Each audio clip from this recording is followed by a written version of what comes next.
All right, we're gonna try this again. My iPad keeps running out of storage, so we're gonna switch to my phone since it is relatively charged. Okay, so what I did in this example was I was solving for my variables. When you're working with these types of equations, these equations have absolute value symbols. They're these straight lines. So anything that's in here has to end up being positive, but we can have positive and negative values inside of it, which is why we need to solve for two answers. First, to be able to get at that absolute value symbol, I have to do a reverse order of operations. So I have to solve for this to be able to get into that actual variable. So I've done that. I've subtracted 8 from both sides since we're adding 8. That gives me the absolute value equals a value.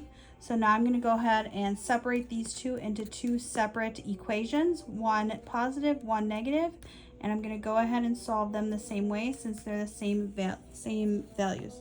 So here, since I'm subtracting 8, I need to add 8 to both sides. And I'm doing the same thing for both of them, so I'm just going to do those right away. So I have 5x equals 22 plus 8 is 30. Now I'm going to finish solving this. I have 5 times x, or 5x. I'm multiplying, so I need to divide by 5. So my x equals 6. Now I'm going to do the same thing here. So I have this 5x that comes down.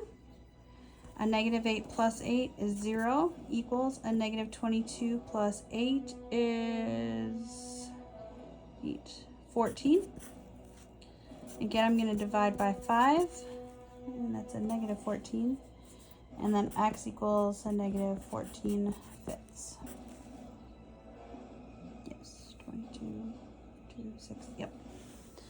All right, so we're going to do that again. This time, I have a multiplication that is outside of this absolute value symbol. So I'm going to divide that out first. And what you do to one side, you have to do to the other. So what I'm left with is 2x plus 3, absolute value, equals 42 divided by 6 is 7. So again, I'm going to do that same process. I'm going to do 2x plus 3 equals 7, and 2x plus 3 equals a negative 7. I'm going to subtract 3 from both sides. The 2x is going to come down. 7 minus 3 is 4. I'm going to divide both sides by 2 since I'm multiplying. X equals 4 divided by 2, or 2. Here I have a 2x plus 3 equals a negative 7. I'm subtracting 3 to get rid of that. The 2x again comes down. A negative 7 minus 3 is a negative 10. Again, I'm going to divide both sides by 2 since I'm multiplying this 2 here. X is a negative 5. So for all of these answers, for all of these problems with these absolute value symbol, in most cases, you're going to end up with 2 answers. So I have 1, 2, 1, 2. I have 2 answers. There are going to be rare instances where you only have 1, but in all of these cases, we're going to have 2 answers. All right, so here I have a problem that has addition and multiplication. So I need to do the reverse order of operations to get at that variable. So first I'm going to subtract both sides by 1.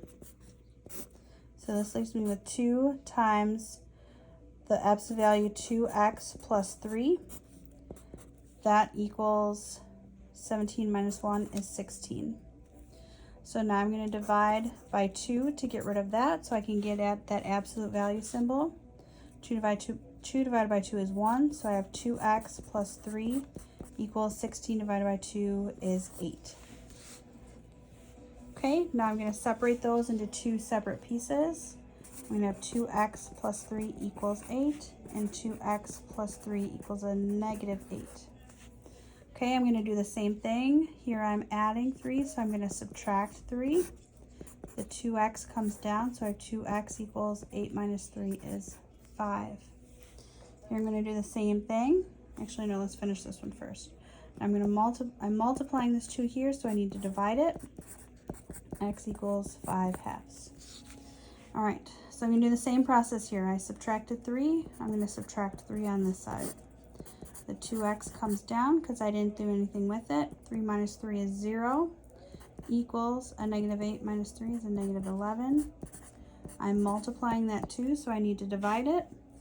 X equals a negative 11/2. And those are my 2 answers for that one. Let's double check this one really quick.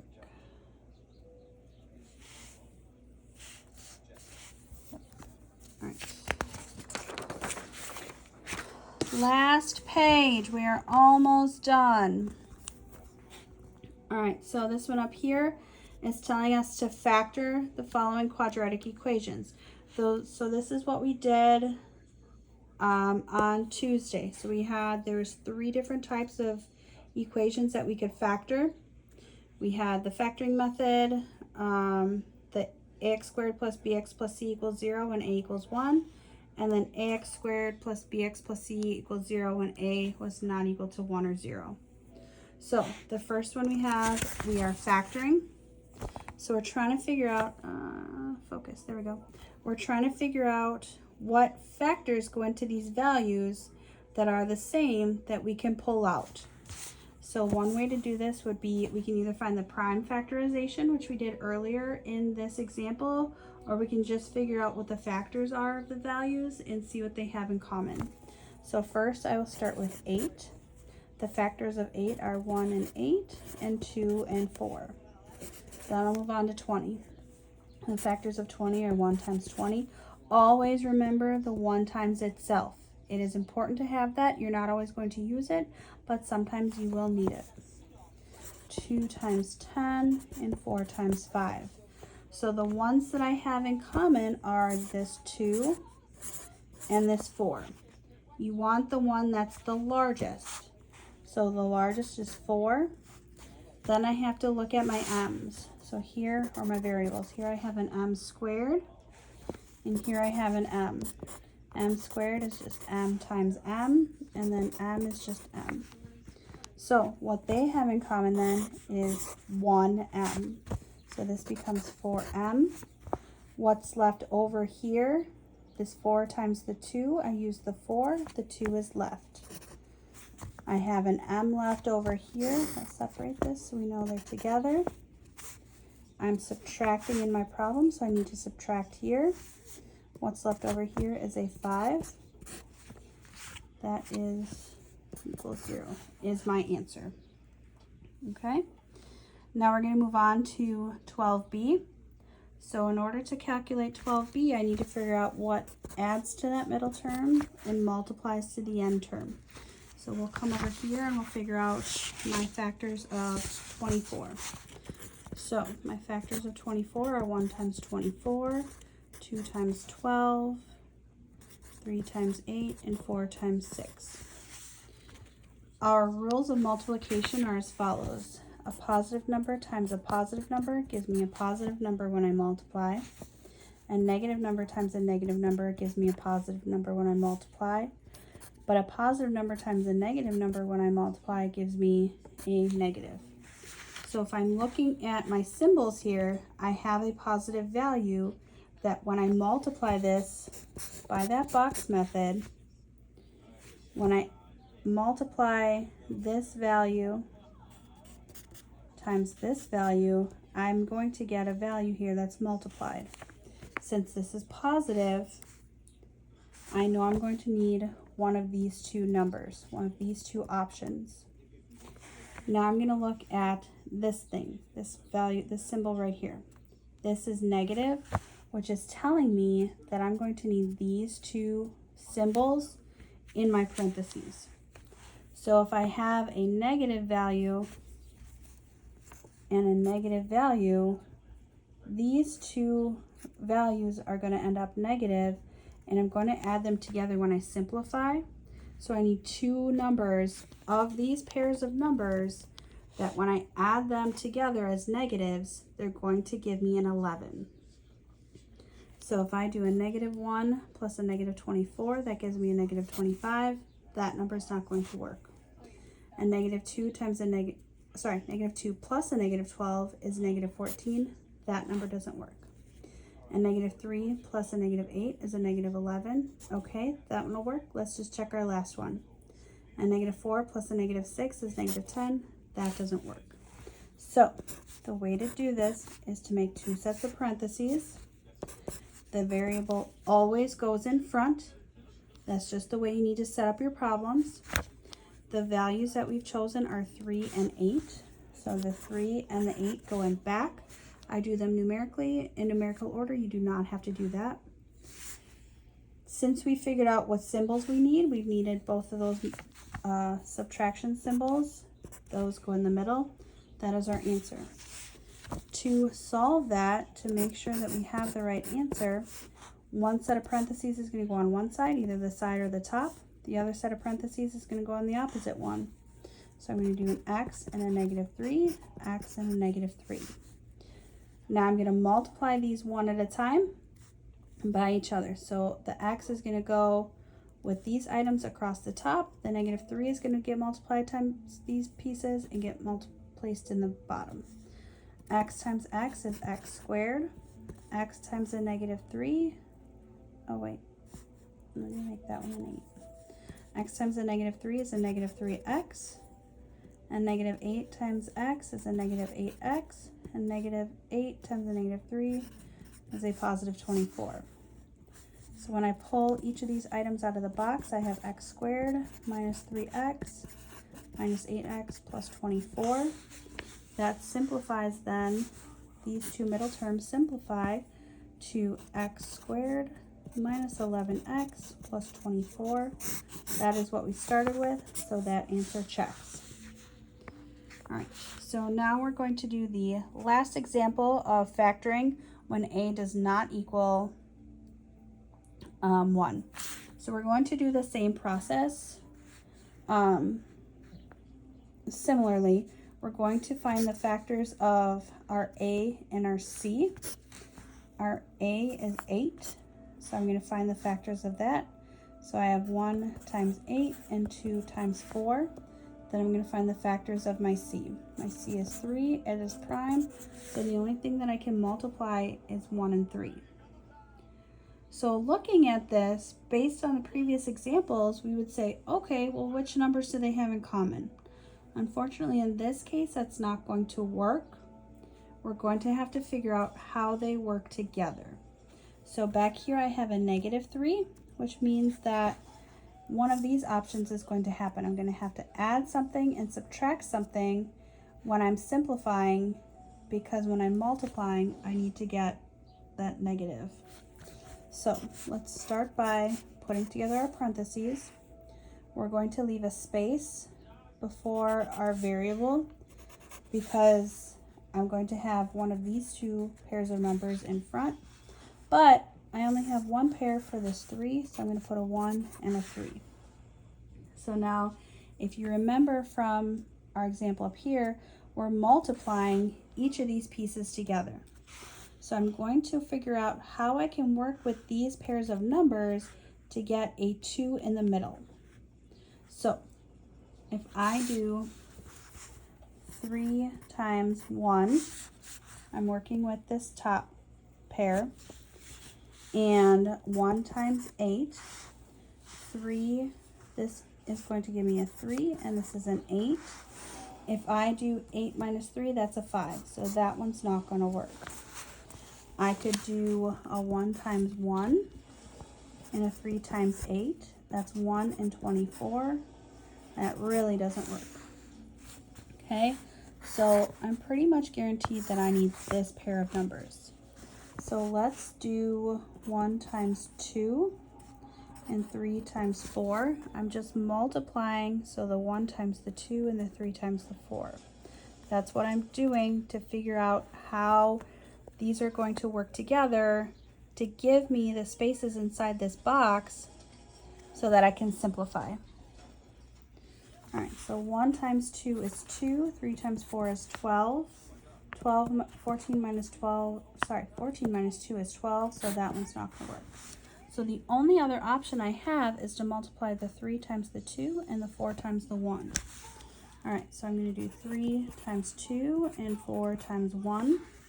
3 times 2 is 6, 4 times 1 is 4. So if I do 6 minus 4, that equals 2. That is what I need. So I need to make sure that my 3 is being multiplied times my 2. So the 2 is going to go in, oops, sorry. The 2 is going to go in the front there. And then I'm going to do 4 times 1. My 4 is going to go here. This is a positive value, so the larger value needs to go with the positive symbol. 2 times 3 is 6. 6 is larger than 4 times 1. The positive symbol needs to go with the 6. The negative symbol needs to go with the 1. If we multiply that out, we will get this back. All right, last 3 problems. Are you excited? All right, so this says factor the following quadratic equations using the quadratic formula. I did not put the quadratic formula on here because these are notes, and you would have had access to the quadratic formula based on any of the note sheets that I've given you or the internet. However, I do have the quadratic formula on your final, so you don't have to worry about memorizing it or trying to find it. If you've forgotten, the quadratic formula is as follows. It's the opposite of b plus or minus the square root of b squared minus 4ac all divided by 2a. So the best way to start these problems is to identify your a, b, and c. These are all in standard form for you, so you don't have to do any extra work. You just have to identify that a, b, and c, and then substitute them into your equation or your formula. So I'm going to write a, b, c, what they're equal to. So working left to right, I have a 1x squared plus 3x plus 1. Our standard form is ax squared plus bx plus c equals 0. So the a is the number in front of the x squared. In this case, it's 1. The b is the number in front of the plane x. That is 3 in this case. And the c is the number that's all by itself. Again, that's 1. So here I'm going to start replacing these values into this equation. So anytime you see an A, you're going to replace it with that 1. Anytime you see the B, you're going to replace it with that 3. Anytime you see a C, you're going to replace it with the 1. So we're just replacing those values into this formula to get a value. So I have a 3. The opposite of 3 is negative 3. Plus or minus the square root of my b squared. My b is 3 still. Minus 4 times my a is 1. And my c is 1. Then all of that gets divided by 2 times my a. My a in this case is 1. Okay, so now I'm going to start simplifying. I'm going to work underneath the square root symbol first because that is the same as working with a parentheses with our order of operations. So I have the negative 3 plus or minus 3 squared is 9 minus 4 times 1 is 4, all divided by 2 times 1. Okay, so now I'm going to simplify this even further. Let's do that. All right, so I have a negative 3 plus or minus the square root. 9 minus 4 is 5. 2 times 1 is 2. 5 is not a squared number. I can't take the square root of that. So this is my final answer. Negative 3 plus or minus the square root of 5, all divided by 2. All right, let's move on further. So again, I'm going to identify that A, B, and C.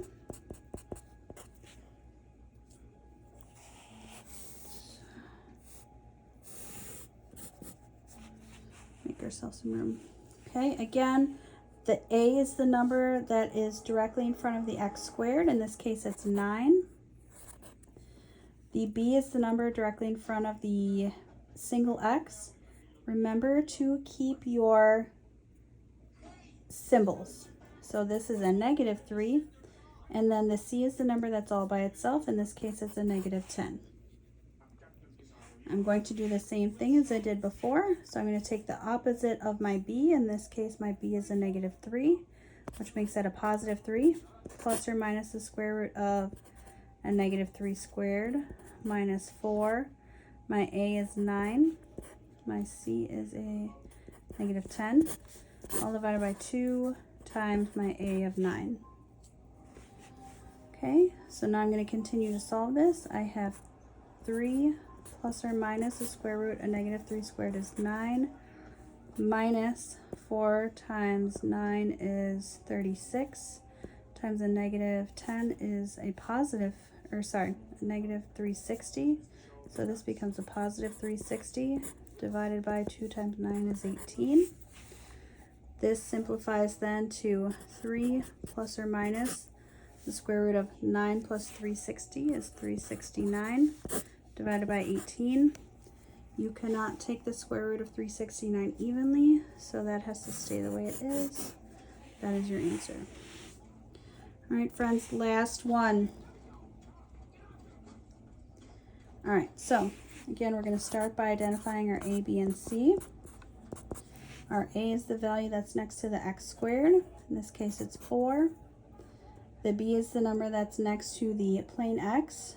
There's not a value here, so that's a 1. Again, let's bring along our negative symbol. So that's a -1. And then the last value is a -9. All right, let's do this quadratic formula one more time.